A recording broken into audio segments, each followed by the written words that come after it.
Manovers, siapa yang suka sama Defton?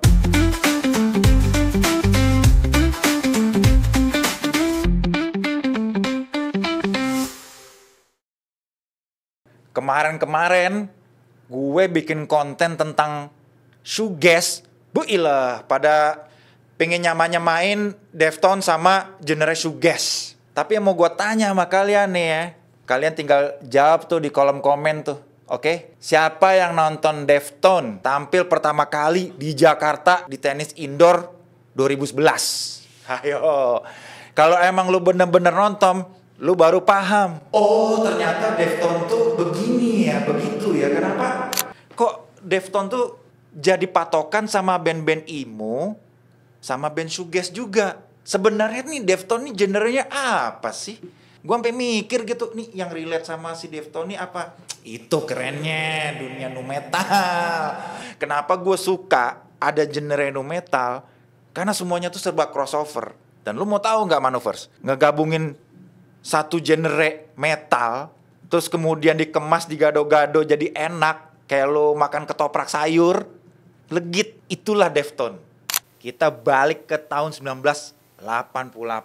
Ketika itu tahun 1988, ini 4 orang ini ya, mereka ini anak-anak skateboard. Yang pertama nih ya, yang paling khas bikin Defton ini sangat berkarakter, vokalisnya Chino Moreno. Lu mau tahu? Chino Moreno tuh sampai ngomong gini, kalau nggak ada Robert Smith-nya The Cure, nggak ada itu Defton, kata dia. Lu perhatiin dari lirik-lirik yang dibuat sama Chino Moreno. Lah, bukannya kalau new metal gitu relate-nya sama Mike Patton-nya Fate No More, Bang? Referensi itu tidak menjamin bahwa lu harus bener-bener mengadaptasi itu. Enggak juga gitu loh. Personilnya yang kedua nih, gitarisnya nih yang buahaya nih. Buahaya banget deh. Stephen Carpenter. Wah. Stephen Carpenter nih asli metalhead, men. Yoi, metalhead abis. Makanya kalau lu denger itu sound beratnya kan jat. Buahaya. Yang ketiga, Abe Cunningham. Gue pertama kali ya denger album pertamanya mereka tuh yang Adrenaline. Gue seneng banget tuh Abe Cunningham tuh apa ya, yang bikin terkenal tuh nge-groove-nya itu loh. Nah ini kebanyakan nih ya, nih sorry nih agak nyimpang sedikit ya. Kebanyakan anak sekarang tuh kepinginnya kalau main metal tuh blasting ya kan. Jeng dari sebuah besok. Tetapi yang paling utama itu ngedrum itu adalah nge-groove-nya dulu. Itulah yang bikin mereka itu terkenal. Beat drumnya itu loh, nge-groove abis-abisan. Wah. Dan yang akhir nih yang sebenarnya dia paling ikonik juga. Ciceng ya kan, basisnya itu gimbalnya panjang ya kan, dan dia tuh Asia loh. Jadi kalau kalian tuh berpikir Linkin Park tuh udah band multicultural tuh, kalau kata gue duluan Defton. Tahun 88 loh. Defton itu tahun 88 loh men. Dan Ciceng dia itu ngambil kuliah tuh sastra waktu itu.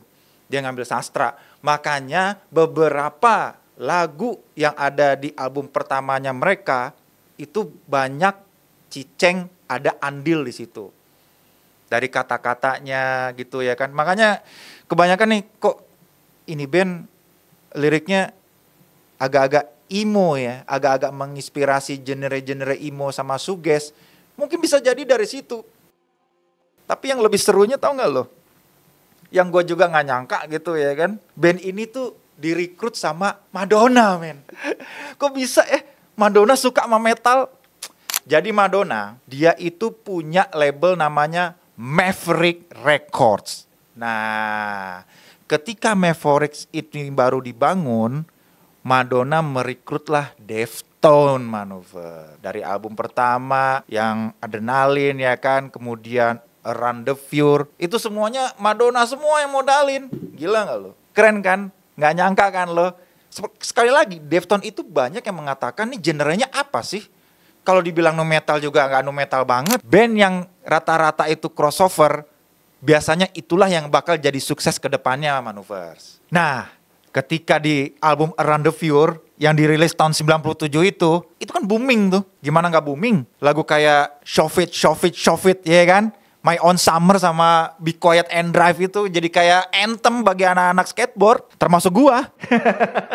Gue dulu tuh kalau kemana-mana gitu ya kan, gue punya CD-nya tuh album Run the Fure gitu. Dari mixingannya, masteringnya, terus juga aransemen musiknya, wah gila edan men. Itu keren lah gitu loh. Karena gini, ketika itu kan lagi bersaing tuh, Deftones, Korn, sama Limp Bizkit. Itu bertiga lagi barengan tuh. Cuman banyak yang mulai berpikir gini, kok ini nggak kayak di album pertama yang Adrenaline ya? Lebih gahar gitu, lebih gagah gitu ya kan. Ini udah mulai banyak bereksperimen nih gitu loh. Ya bagi menurut nu metal die hard fansnya ya gitu loh. Tapi kalau menurut gue pribadi, ya yang namanya musik Maneuvers pasti kan mulai berkembang. Akhirnya jadi kembang gula dah tuh. Nah, udah nih sepak terjangnya mereka bikin album White Pony. Nah, di sini dah nih mulai banyak drama ya kan. Karena gini, di album White Pony ini sebenarnya ya sejujurnya gue suka gitu loh. Cuman kalau menurut gue pribadi emang nggak gahar. Karena di sini Chino Morenonya sendiri itu udah mulai jadi gitar vokalis ya kan gitu, udah mencoba kita bosen begitu-gitu mulu gitu loh. Gue mau bikin yang beda gitu. Makanya pada tahun 2000 mereka bikin album White Pony ini kayak lagu digital bass ya kan, udah mulai agak-agak elektronik dikit ya kan, mulai pakai synthesizer. Terus juga lagunya tuh agak-agak lemes gitu kalau menurut gua. Kemudian juga kayak lagu Game Charger juga udah mulai agak-agak nurun gitu loh. Nah disinilah nih Steven sampai bilang, Cino, lu tuh mau jadi Billy Corgan nih, mau jadi Smashing Pumpkins nih, gitar sambil ngevokal gitu ya kan. Udah kata Steven gitu, tanggung jawab di gitar tuh udah gua aja gitu. Ini udah agak-agak keluar dari konsep gitu loh. Enggak men, kita ini kan band explore. Kita harus ngeksplornya harus lebih sering lagi gitu loh. Enggak, ya masa dari album ke album gitu-gitu aja sih. Nyatanya Faith No More aja berkembang kok. Walaupun genrenya dibilang nu metal pertama gitu, tapi tetap aja berkembang gitu. Masa gue mau gini-gini aja sih, gue juga pengen dong yang agak lain gitu loh. Oke deh, sekarang nih biar tetap relatable, kita undang aja deh salah satunya yang kira-kira nih paten nih.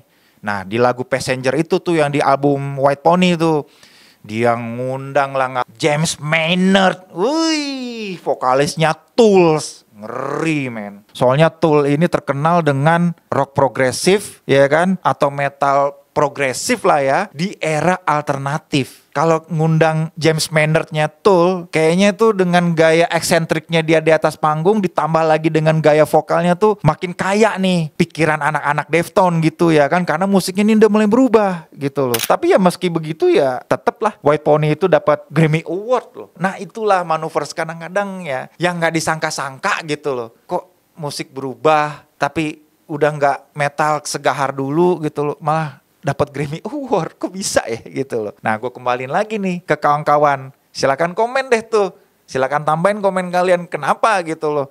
Kok ketika ada transisi musisi menjadi lebih dewasa musiknya gitu loh, justru makin lemes.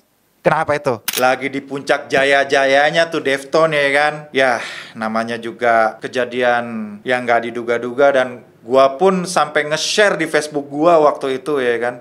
Ciceng men, basis ikoniknya Deftones, tragedi kecelakaan mobil ya kan, sampai koma lama tuh tahun 2008. Gue inget banget masa-masa itu tuh Deftones tuh lagi, jadwal manggungnya lagi gokil, lagi ngeri-ngerinya itu. Masalahnya gini, si Ciceng itu tuh paling ngebantu vokalnya Chino Moreno kalau setiap lagi di atas panggung. Lu perhatiin deh, berapa kali kalau di setiap yang part-part nge-growl itu pasti banyak dibantu sama Ciceng. Dan Ciceng tuh udah kayak ikonik banget lah bagi kawan-kawan di doom metal kayak Korn, Limp Bizkit, Linkin Park, POD ya kan, Seven Dust. Jadi Ciceng nih kayak apa ya, panutan buat mereka juga gitu. Secara mereka itu dari tahun 1988 udah menempuh perjalanan ya kan gitu, grelianya dari tahun segitu gitu dibandingkan yang sebelum-sebelumnya. Jadi ketika Ciceng ini koma, mereka tuh baru aja nyelesain album titlenya tuh Eros waktu itu Maneuvers. Tadinya tuh mau dirilis, cuman karena si Cicengnya udah nggak ada, akhirnya ketunda. Dan ini memukul telak semua personil-personil utamanya nih, yang paling deket lah gitu ya kan, kepukul gitu loh.